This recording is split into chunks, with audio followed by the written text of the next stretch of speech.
Hello YouTube, this is Morgan, Airspeed Prime here, with my next Avatar discussion video.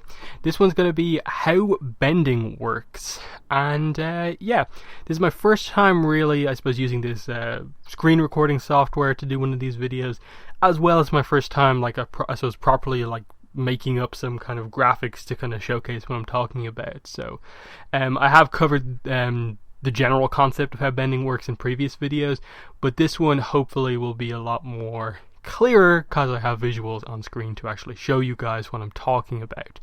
So let's just jump straight into it.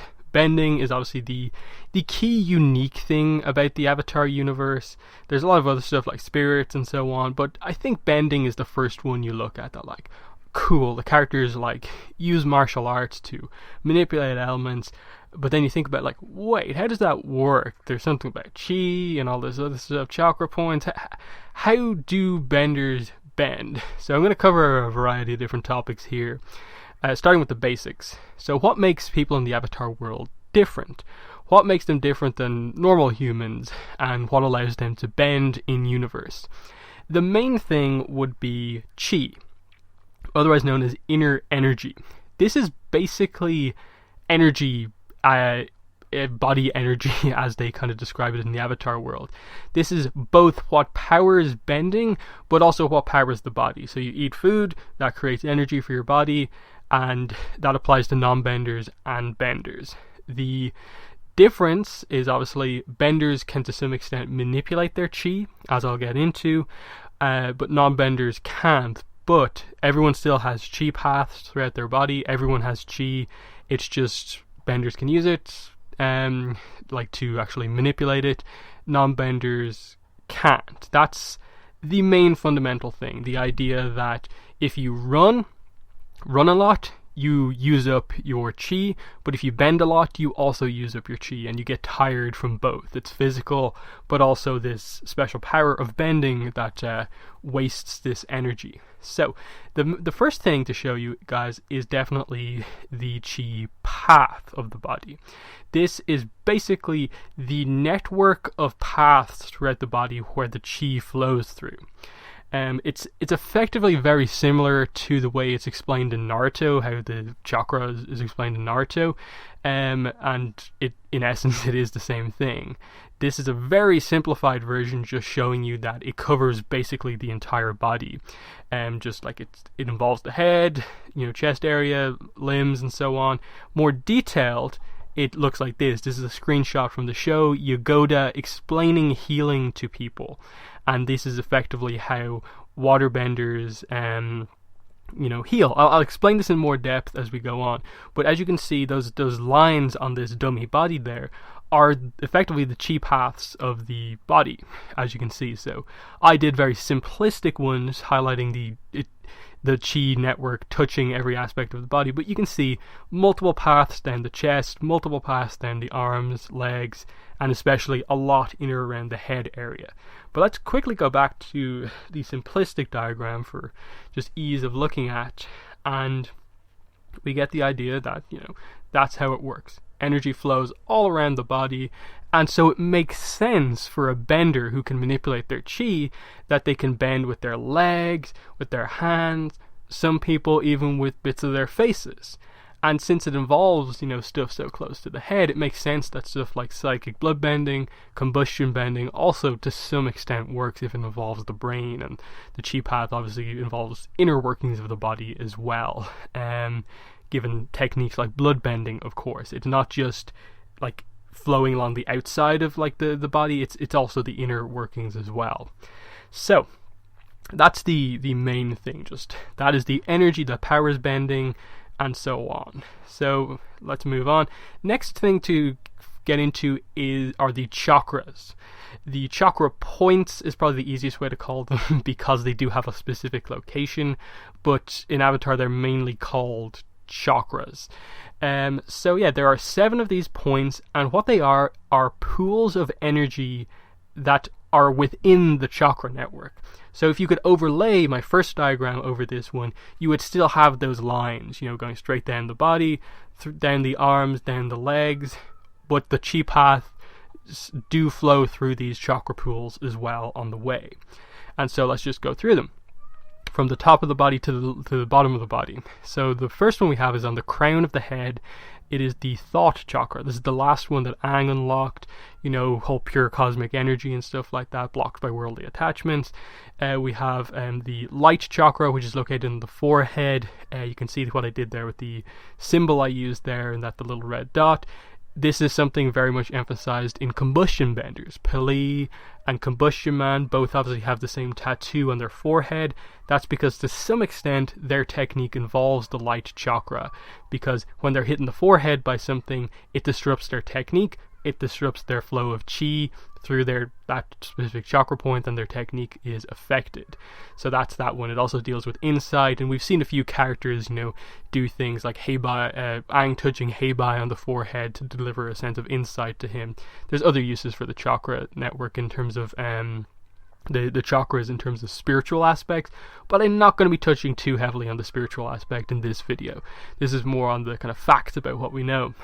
Going further down, we have the sound chakra located in the throat, and that is what it is. We don't know a whole lot about that in terms of any involvement. It potentially links into, I speculate that perhaps the super special ability of airbending, like water has, like earth has lava bending, fire has combustion bending, and water has psychic blood bending.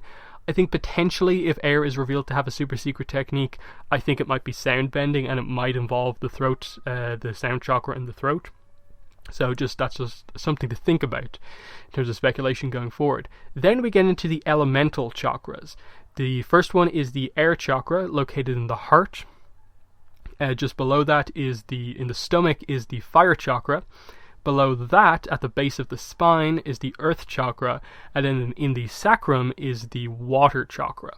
So these ones are pretty important, and then I'll get into them as we go forward. But I do think, even though the show hasn't really explained to us the importance of the elemental chakras in relation to how people bend, I will get into, as we go on, why I think that these elemental chakras are very important to why people can bend, and I'll bring the line turtles into play a little bit, but that's just a thing to get across, that there are these pools of energy within the body, and in general, it's like a thin flow of energy throughout the body, but there are these kind of like repositories, pools of energy that are there. And so that's why the guru in that episode explains that, to some extent, not having any of these chakras blocked is important to stuff like if you want to be the avatar, mastering the avatar state, because the avatar state is effectively the maximum amount of chi you can have flowing through a body at once. And even that is only capable because the avatar is kind of human and spirit merged as one. And so you have to have all of the chakras open. The energy has to be able to flow between all of the pools to make that technique work. Otherwise, what happened to one will happen to other avatars. Just that idea of like overload of chi energy within the body. So that's why each of them kind of deal with a concept and are blocked by another concept.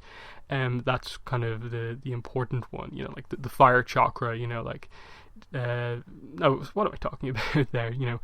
The earth chakra. Dealing with like kind of substance and like survival, blocked by fear. So if you're really afraid, that will block your earth chakra, and the flow of energy around that kind of area, and the effect that will have on the overall chakra network is going to be pretty big. And so you can obviously look into yourself, the kind of more kind of personal aspect of people, and how in the avatar world that very much is a valid thing, that how you feel does affect your inner energy. Like that's the more spiritual aspect coming into play there.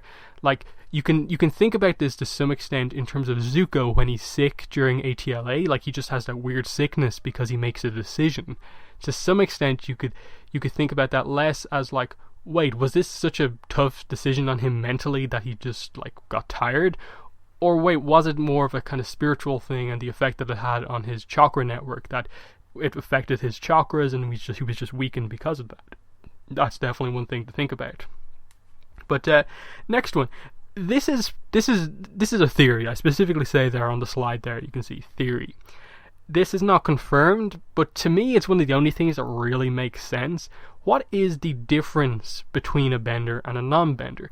I've obviously touched on the basic of like the ability of like a bender can manipulate their chi and have that touch the element. I'll go into that a little bit more in detail later.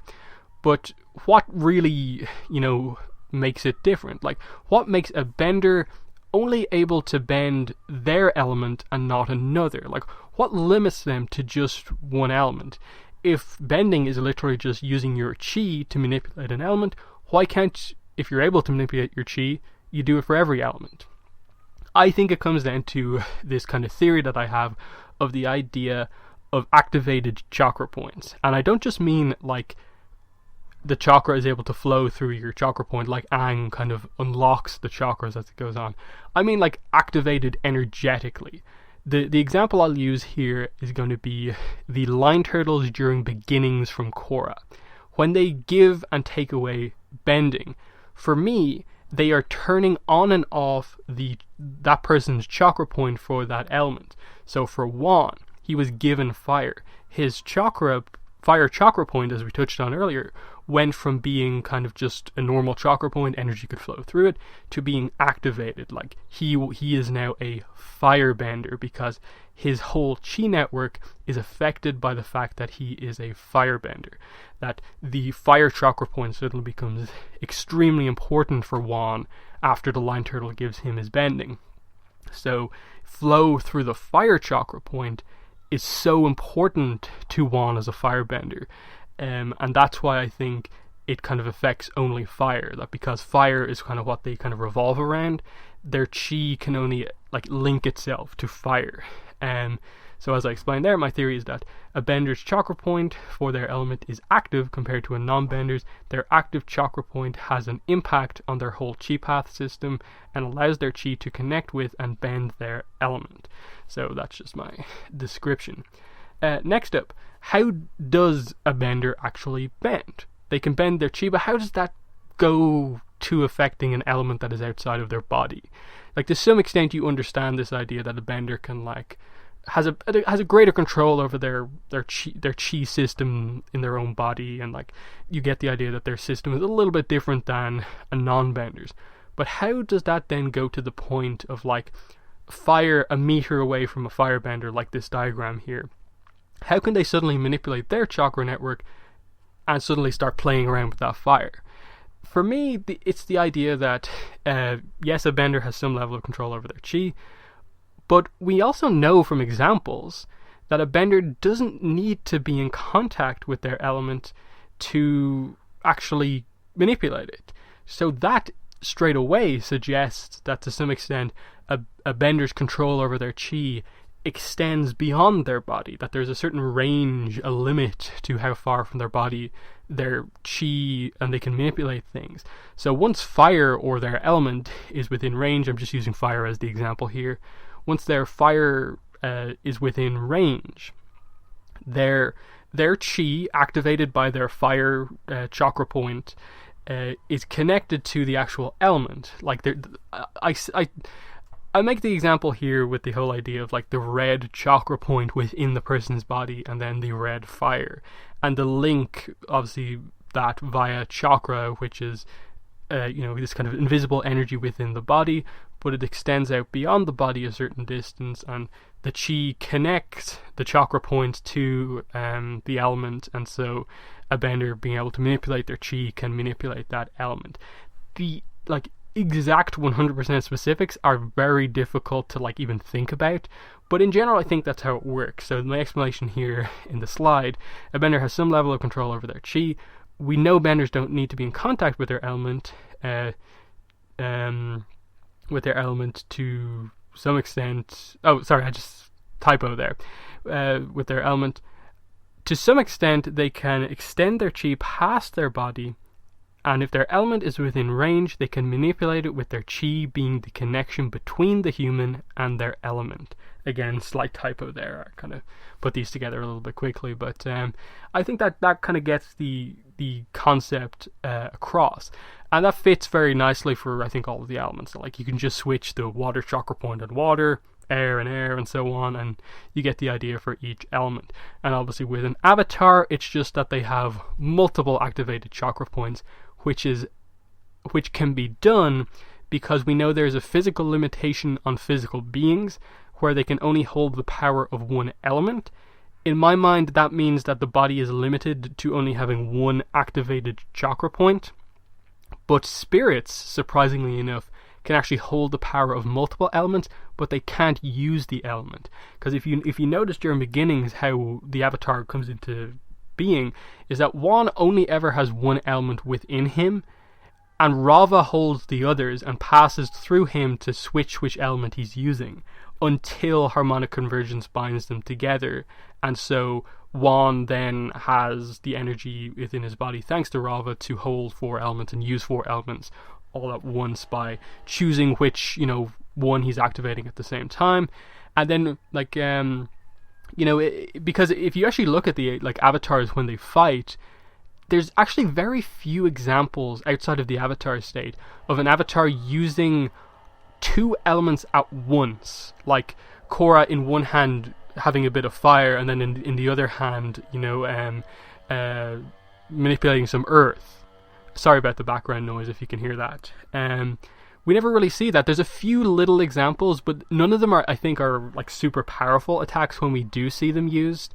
So primarily it's actually the avatar state that allows an avatar to use all elements at once.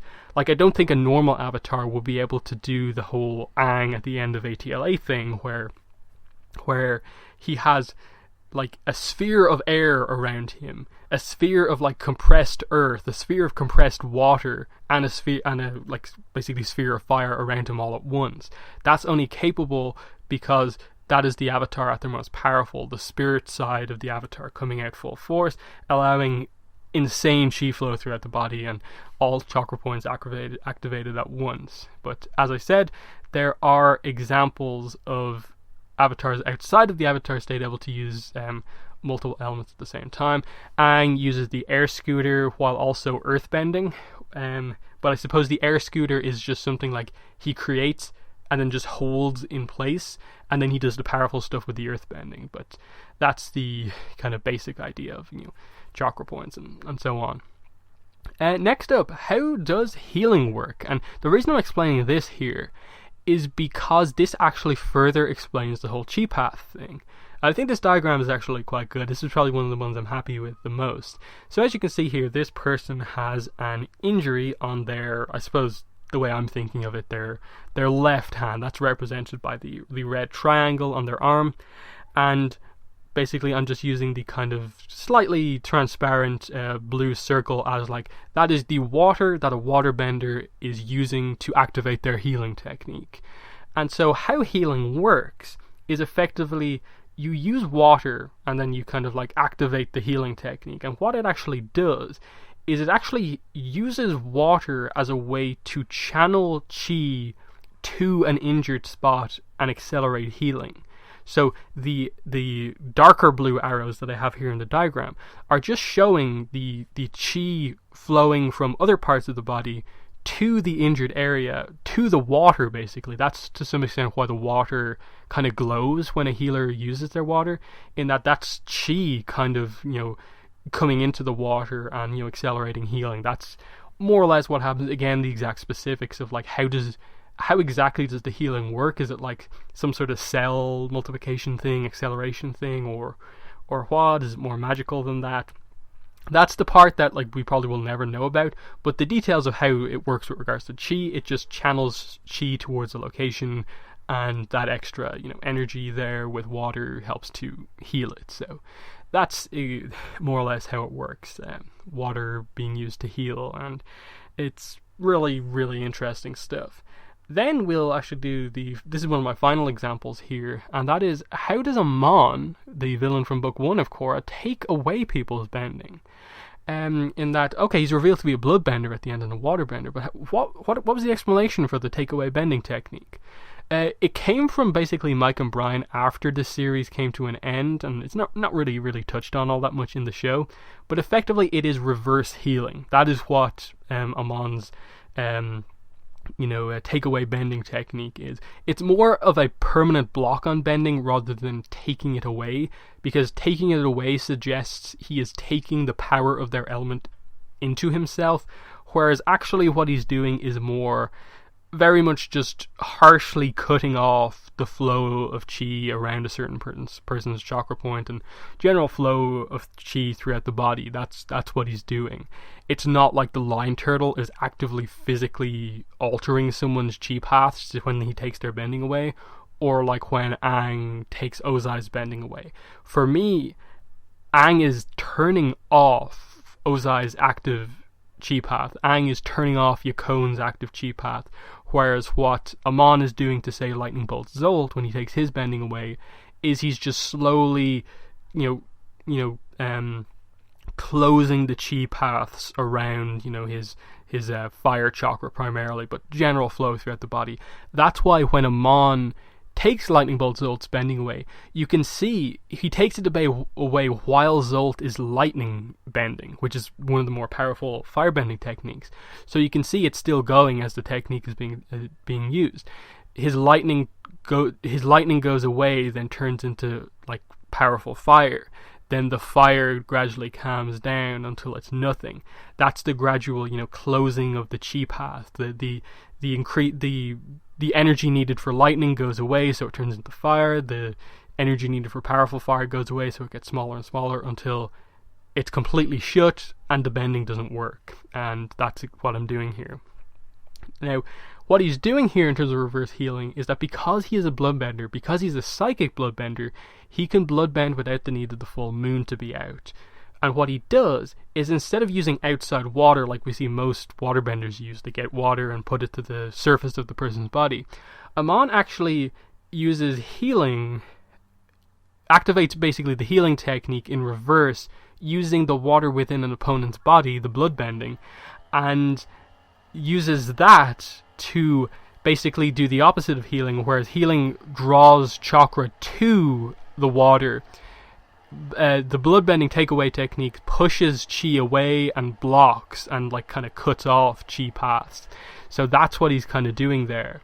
And so it is such a powerful technique that it can only really be reversed by an avatar using energy bending to kind of, to some extent, reactivate that person's chi paths again, but to just basically unblock it all by literally using energy bending, which to some extent, as far as we know, is literally bending chi. Full stop. Not in a specific way to touch an element, it's just literally bending someone's chi. So I think that's all the slides I have. Yes, that's everything I have for you guys in terms of the slides.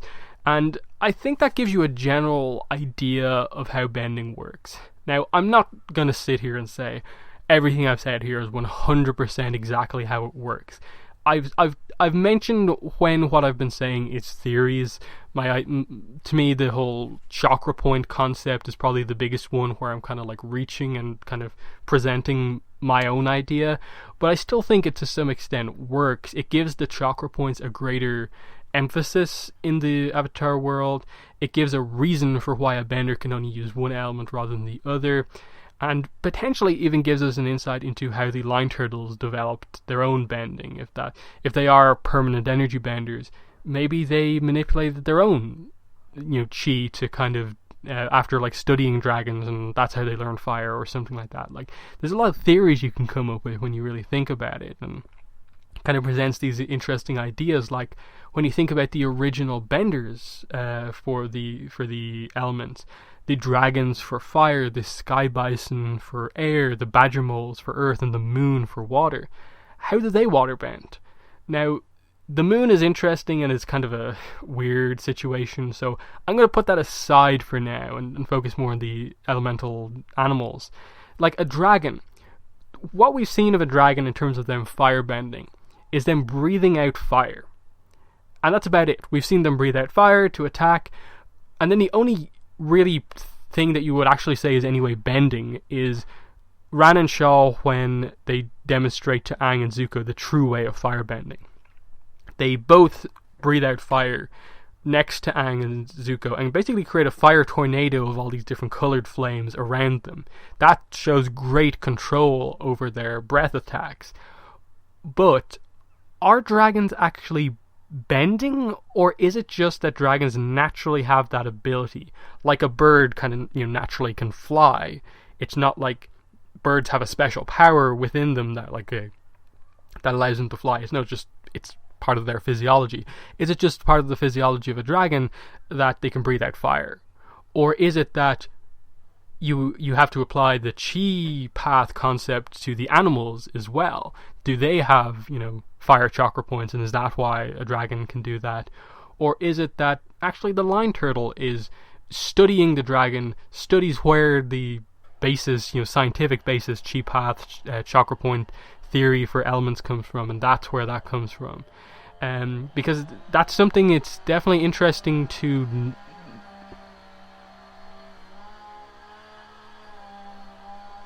note with the other elements, like the badger moles. To some extent, they seem like the animal that bends the most, but even still, it doesn't seem like they're able to do the same stuff as a human airbender.